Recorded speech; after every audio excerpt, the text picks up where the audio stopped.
Assalamualaikum warahmatullahi wabarakatuh. Saya Fitriana Dia Ayu dari 12 Formasi Komunitas 2. Nah, kita akan belajar matematika asik, di mana belajar matematika itu gak harus mati-matian. Materi yang akan kita pelajari itu adalah trigonometri. Nah, sebelum kita mempelajari materi ini, kita harus tahu dulu apa sih yang dipelajari di trigonometri ini. Kalau diambil dari katanya, yaitu yang terdiri dari 3 suku kata trigonometri, di mana ada kata tri yang berarti 3. Jadi, trigonometri itu apa sih? Trigonometri itu adalah ilmu yang mempelajari tentang sebuah segitiga. Nah, kita akan mempelajari hubungan antara sisi dengan sudut dalam sebuah segitiga. Nah, kalau kita udah menguasai materi ini, kita bisa mengetahui besar sisi segitiga jika diketahui sisi yang lain, dan kita akan bisa mengetahui besar sudut segitiganya berapa dan lain-lain. Nah, tanpa panjang lebar, langsung aja yuk ke materinya. Let's go. Nah, dalam trigonometri itu kita ada 3 hal utama. Ada sin atau sinus, cos atau cosinus, dan tan atau tangen. Nah, pertanyaannya, gimana sih caranya mencari nilai sin cos tan dalam sebuah segitiga itu? Caranya kita lihat di contoh segitiga siku-siku ini. Kita menamakan sisi-sisi segitiga ini berdasarkan posisi sudut alfanya. Sisi yang ini dinamakan sisi depan karena berada di depan sudut alfa. Sisi ini kita namakan sisi miring. Sisi ini kita namakan sisi samping. Nah, rumusnya sin demi, cara mencari sin itu depan per miring, cos sami, cara mencari cosinus itu samping per miring, dan tan desa, cara mencari tangan itu depan per samping. Nah, sini ada contoh soalnya. Ada sebuah segitiga siku-siku yang udah diketahui besar sisi-sisinya. Contohnya ini, cara mencari sin alfa. Sin itu rumusnya depan per miring. Sisi depannya 3, sisi miringnya 5, 3 per 5. Cara mencari cosinus itu samping per miring. Nah, sisi sampingnya 4 per sisi miringnya 5. Cara mencari tan alfa itu depan per samping. Depannya 3, sampingnya 4, jadi 3 per 4. Dalam trigonometri itu ada yang namanya sudut-sudut istimewa. Nah, nilai-nilai masing-masing sudut-sudut istimewa ini bisa kita lihat, tapi saya akan kasih tips caranya supaya bisa mengetahui, supaya gak lupa caranya mengetahui nilai-nilai sudut-sudut segitiga ini. Caranya, lihat urutannya begini, 0, 30 derajat, 45 derajat, 60 derajat, 90 derajat. Terus, tulis berurutan 0, 1, 2, 3, 4, kemudian masing-masingnya diakarkan. Disederhanakan jadi akar 0, 0, akar 1, 1, akar 2, akar 2, akar 3, akar 3, akar 4, 2.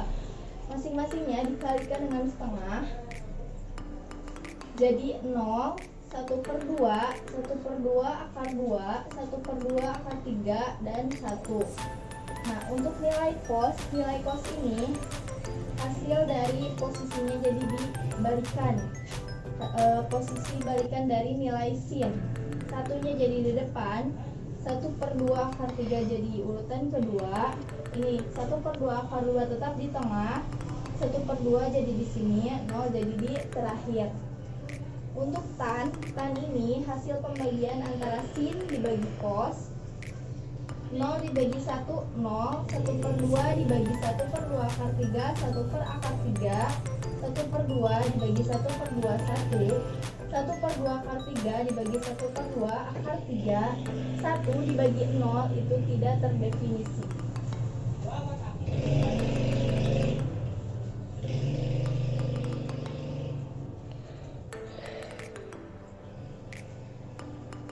Nah, terus gimana caranya kita mengetahui besar sin cos tan dari sudut-sudut yang lain yang ada di daftar sudut-sudut istimewa?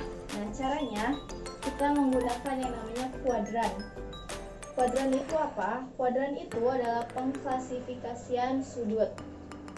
Nah, kuadran itu dibagi menjadi 4 bagian. Besar sudutnya itu berdasarkan besar sudut lingkaran, yaitu 360 derajat.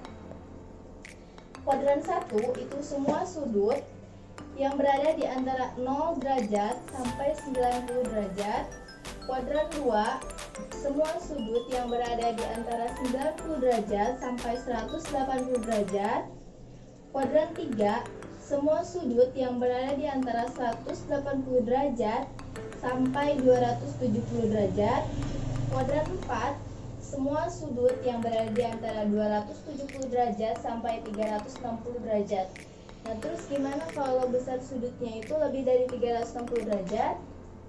Nah, misalnya ada besar sudut 560 derajat. Nah, langsung dikurangi aja dengan 360 derajat sampai bisa menempatkan posisinya antara kuadran 1 sampai 4.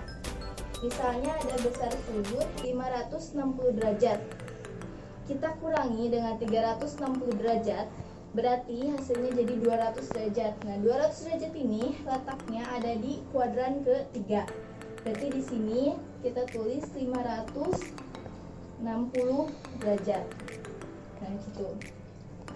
Terus masing-masing kuadran ini memiliki ciri-ciri khusus, di mana untuk kuadran 1 semuanya plus, berarti sin plus, cos plus, tan plus.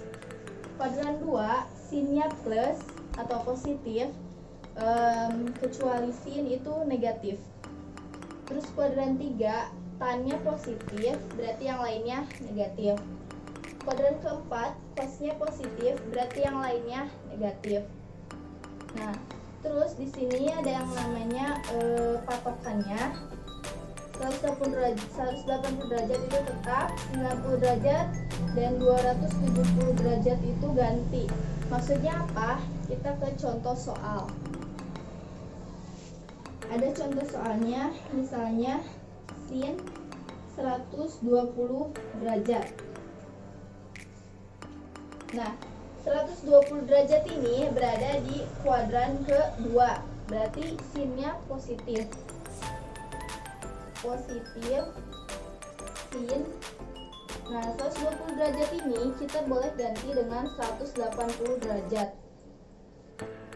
Berarti 180 derajat dikurangi 60 derajat kan, jadi 120 derajat.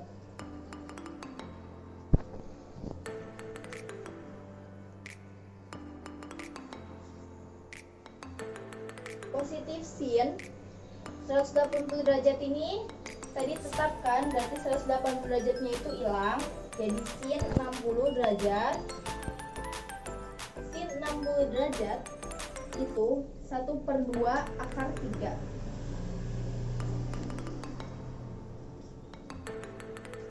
Nah, ini kita menggunakan patokan yang pertama. Terus gimana caranya kita menggunakan patokan yang kedua? Patokan yang kedua ini misalnya dengan soal yang sama,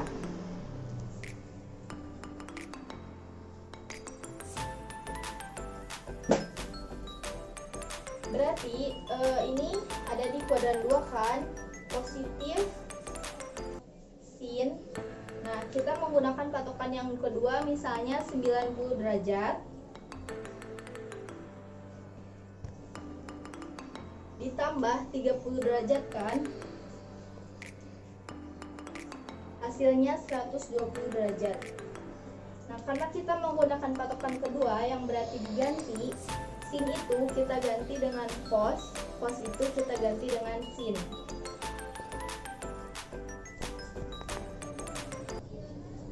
(90 derajatnya hilang, sisa cos 30 derajat. Cos 30 derajat itu 1/2 akar 3. Nilainya sama. Tapi aku sering menggunakan patokan yang pertama karena itu gak usah diganti-ganti dan tetap, jadi gak pusing. Oke. Sekian dan terima kasih.